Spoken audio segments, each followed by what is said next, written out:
اللہ رب العالمین نے عورتوں کو غیر محرموں سے بات کرنے کی اجازت دی ہے۔ اگر عورت کی آواز سطر ہوتی تو صحابہ رضوان اللہ علیہم اجمعین کبھی بھی ان کی آواز نہ سنتے، اور وہ کبھی بھی اپنی آواز کو صحابہ کے سامنے بلند نہ کرتی اور نہ سناتی انہیں۔ تو یہ عورت بولی ہے رسول اللہ صلی اللہ علیہ وسلم کے سامنے اور آپ نے آواز سنی ہے اس کی۔ کیا مسلمان عورت سوشل میڈیا پر دعوت دین کا کام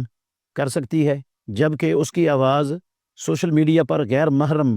لوگ بھی، مرد بھی سنیں گے؟ تو کیا یہ اس کے لیے جائز ہے یا وہ گناہ گار ہوگی اگر اس کی آواز غیر محرم مرد سنتے ہیں؟ تو محترم ناظرین کرام، مسلمان عورت اسلامی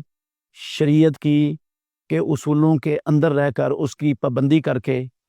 سوشل میڈیا پر اگر دعوت کا کام کرتی ہے تو اس کی گنجائش ہے، جائز ہے۔ اسلام میں مسلمان عورت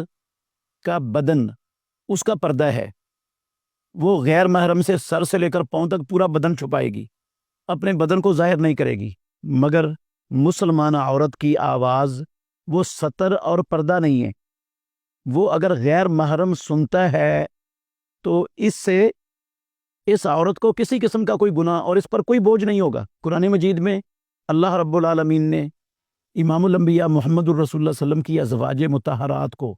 مخاطب کر کے کہا تھا، یا نساء النبی لستن کا احد من النساء، اے نبی کی بیوی ہو، تم عورتوں میں سے عام عورتوں کی طرح نہیں ہو۔ ولا تخضعن بالقول، جب تم کسی غیر محرم مرد سے بات کرو تو اپنی آواز میں نرمی اور لوچ وہ پیدا نہ ہونے دو، لوچدار انداز میں، نرم آواز میں، پرکشش انداز میں یہ بات نہیں کرنی غیر محرموں سے۔ اس آیت کریمہ میں اللہ رب العالمین نے عورتوں کو غیر محرموں سے بات کرنے کی اجازت دی ہے، صرف نرم، پرکشش اور لوچدار آواز نکالنے سے منع کیا ہے۔ اگر عورت کی آواز پردہ ہوتی تو اللہ رب العالمین ان کو آواز نکالنے ہی نہ دیتا۔ رسول اللہ صلی اللہ علیہ وسلم کی ازواج مطہرات کے پاس جلیل القدر صحابہ رضوان اللہ علیہم اجمعین تشریف لاتے تھے، آتے تھے، ان سے مختلف رسول اللہ صلی اللہ علیہ وسلم کی خانہ داری کے مسائل پوچھتے تھے، اور ہماری مائیں پردے کے پیچھے سے وہ مسائل ان کو بیان کرتی تھی، بتاتی تھی۔ قرآن مجید میں اللہ رب العالمین نے کہا وَإِذَا سَأَلْتُمُوهُنَّ مَتَاعًا فَاسْأَلُوهُنَّ مِنْ وَرَاءِ حجاب، جب تم کوئی مسئلہ، کوئی سوال، کوئی سامان ان عورتوں سے پوچھنا چاہو تو پردے کے پیچھے سے سوال کرو۔ اور وہ پردے کے پیچھے سے امہات المومنین رسول اللہ صلی اللہ علیہ وسلم کے فرامین، آپ کی احادیث وہ بیان کیا کرتی تھی، اور صحابہ رضوان اللہ علیہم اجمعین سنتے تھے سارے۔ اگر عورت کی آواز سطر ہوتی تو صحابہ رضوان اللہ علیہم اجمعین کبھی بھی ان کی آواز نہ سنتے، اور وہ کبھی بھی اپنی آواز کو صحابہ کے سامنے پردے کے پیچھے سے بلند نہ کرتی اور نہ سناتی انہیں۔ رسول مکرم صلی اللہ علیہ وآلہ وسلم کے سامنے بھی غیر محرم عورتیں بولتی تھیں اور آپ صلی اللہ علیہ وسلم ان کی آواز سنتے تھے۔ بے شمار حدیث ہیں حدیث کے ذخیرے میں، بسا اوقات صحابہ بھی موجود ہوتے تھے اور آپ آواز سنتے تھے ان کی، اور آپ نے کبھی ان کو منع نہیں کیا کہ تمہاری آواز تو پردہ ہے۔ ام عطیہ رضی اللہ عنہ کی حدیث ہے کہ رسول اللہ صلی اللہ علیہ وسلم کے پاس عورتیں آتی تھی بیعت کرنے کے لیے، تو جو عورتیں بیعت کرنے کے لیے رسول اللہ صلی اللہ علیہ وسلم کے پاس آتی تھی، آپ سورہ ممتحنہ کی 12 نمبر آیت کے حساب سے ان سے بیعت لیتے تھے، اور بیعت آپ نے لی اور ساتھ کہا کہ تم نے یہ کام نہیں کرنے۔ اس میں سے ایک آپ نے منع کیا تھا، نوحہ نہیں کرنا، نوحہ نہیں کرو گی، اس پر بیعت لی عورتوں سے۔ ایک عورت کہنے لگی اللہ کے نبی،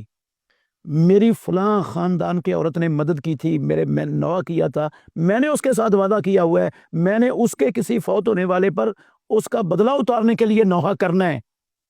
تو رسول مکرم صلی اللہ علیہ وسلم خاموش ہو گئے، آپ نے اس عورت کی بات کا رد نہیں کیا۔ تو یہ عورت بولی ہے رسول اللہ صلی اللہ علیہ وسلم کے سامنے اور آپ نے آواز سنی ہے اس کی۔ اسی طرح حضرت عائشہ رضی اللہ عنہا سے مروی، ام المومنین سے مروی حدیث ہے صحیح بخاری میں کہ رسول اللہ صلی اللہ علیہ وسلم جب عورتیں آتی تھیں آپ کے پاس بیعت کرنے کے لیے تو آپ سورہ ممتحنہ کی 10 نمبر آیت کی ساری باتوں کا ان سے اقرار کرواتے۔ فائدہ اقررنا، جب وہ آپ کے سامنے اقرار کر لیتی ہیں ان چیزوں کا تو رسول اللہ صلی اللہ علیہ وسلم ان کو کہتے کہ میں نے تم سے قد بایعتکن بالکلام، میں نے کلام کے ساتھ تمہارے ساتھ بیعت کر لی ہے، اور کہتی ہے ما مست ید رسول اللہ صلی اللہ علیہ وسلم یدا امرات قطو، رسول اللہ صلی اللہ علیہ وسلم نے ساری زندگی اللہ کے نبی کے ہاتھ نے کسی غیر محرم عورت کو نہیں چھوا۔ تو یہ حدیث بھی دلیل ہے اس بات کی کہ رسول اللہ صلی اللہ علیہ وسلم غیر محرم عورتوں کی آواز سنتے تھے، اور آواز ان کی سطر اور پردہ نہیں ہے۔ تو صرف ایک چیز کا لحاظ رکھنا چاہیے سوشل میڈیا پر دعوت کا کام کرنے والی خواتین کو، کہ ایسی پرکشش لوچدار نرم آواز نہیں نکالیں گی وہ، جس سے بیمار دل والوں کے دلوں کے اندر آگے بڑھنے کی خواہش پیدا ہو سکے کہ ہم آگے بڑھیں تو یہاں ہماری کوئی بات بن سکتی ہے۔ اس طرح کی آواز نہ نکالیں، لہجہ